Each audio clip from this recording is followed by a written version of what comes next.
మన పక్కనే ఒక దౌర్భాగ్యమైనటువంటి దేశం ఉంది కదా, ఉగ్ర దేశం పాకిస్తాన్. మామూలుగా మనతో ఒక మ్యాచ్ ఆడింది. ఇప్పుడు శివరాత్రి రోజు కొలంబోలో భారత్ పాకిస్తాన్ మధ్య జరిగినటువంటి మ్యాచ్లో పాకిస్తాన్ చిత్తుగా ఓడిపోయింది. 61 పరుగుల తేడాతో ఓడిపోయింది. అది వాళ్ళకి కాలరాత్రి, మనకు ఆ రోజు శివరాత్రి. సరే, అక్కడతో ఆగిపోవాలి కదా. కానీ మొన్న సౌత్ ఆఫ్రికాతో మనం ఓడిపోయిన తర్వాత సంబరాలు చేసుకున్నారు. ఇప్పుడు రాత్రి జరిగినటువంటి ఫైనల్ మ్యాచ్లో ఏడుస్తున్నారు వాళ్ళు. రాత్రి అంతా వాళ్ళకి కాలరాత్రి. ముఖ్యంగా ఈ పాకిస్తాన్ మాజీ క్రికెటర్ ఇంజమామ్ హక్ ఉన్నాడు కదా, వాడు మాటలు బట్టి చూస్తే రాత్రి పాకిస్తాన్లో ఎవరికీ నిద్ర పట్టలేదని అర్థమవుతుంది. వాడు ఏమంటున్నాడంటే, అంటే ఈ ఫైనల్ మ్యాచ్ కంటే ముందు ఏమన్నాడు, న్యూజిలాండ్ వాళ్ళు చాలా జాగ్రత్తగా ఉండండి, అక్కడ క్రికెట్ గ్రౌండ్లో మొత్తం ఫోటోలు తీయండి, ప్రతి దాన్ని నిశ్చితంగా పరిశీలించండి, ఏదైనా జరగవచ్చు, మీరు ప్రతి దాన్ని కూడా చెక్ చేసుకోవాలి, అవసరమైతే దానికోసం 2-3 కేటాయించండి అన్న విధంగా మాట్లాడాడు.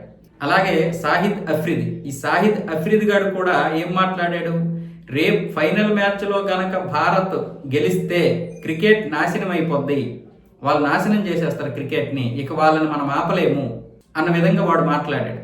ఇక తన్వీర్ అహ్మద్ గాడి గురించి మీకు తెలుసు, వాడు ఏమన్నాడు, ఫైనల్లో గనక భారత్ గెలిస్తే నేను బట్టలిప్పి తిరుగుతాను అన్నాడు. మరి ఇప్పుడు ఆ విధవ బట్టలిప్పి తిరుగుతాడో లేదో తెలియదు, కానీ పాకిస్తాన్ వాళ్ళ అదృష్టం అది.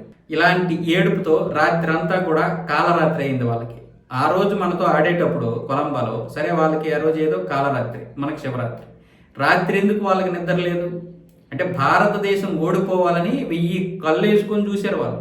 కానీ వాళ్ళకి అర్థమైంది ఏంటంటే, ఫస్ట్ బ్యాటింగ్లోనే మన వాళ్ళు చితక కొట్టేశారు కదా, ఊచకోత కోసారు కదా, అప్పుడే వాళ్ళకి సగం చిచ్చు కారి ఉంటుంది. అలాగే తర్వాత న్యూజిలాండ్ ఆడేటప్పుడు ఇక మొత్తం అర్థమైపోయి ఉంటుంది, ఇక వార్ వన్ సైడ్ అయిపోయింది. బహుశా వాళ్ళకి రాత్రి అంతా నిద్ర లేకుండా ఉండుంటుంది. ఇలాంటి వెధవలు క్రికెట్ మీద పడి ఆడడం కాదు, భారతదేశం మీద పడి ఏడుస్తారు. వాళ్ళ క్రికెట్ని మెరుగుపరుచుకోవడం చేత కాదు. క్రికెట్లో ఎవడైనా ఓడినా గెలిచినా అది ఒక స్ఫూర్తిగా తీసుకోవాలి, అది క్రీడా స్ఫూర్తి. వీళ్ళకి అది చేత కాదు.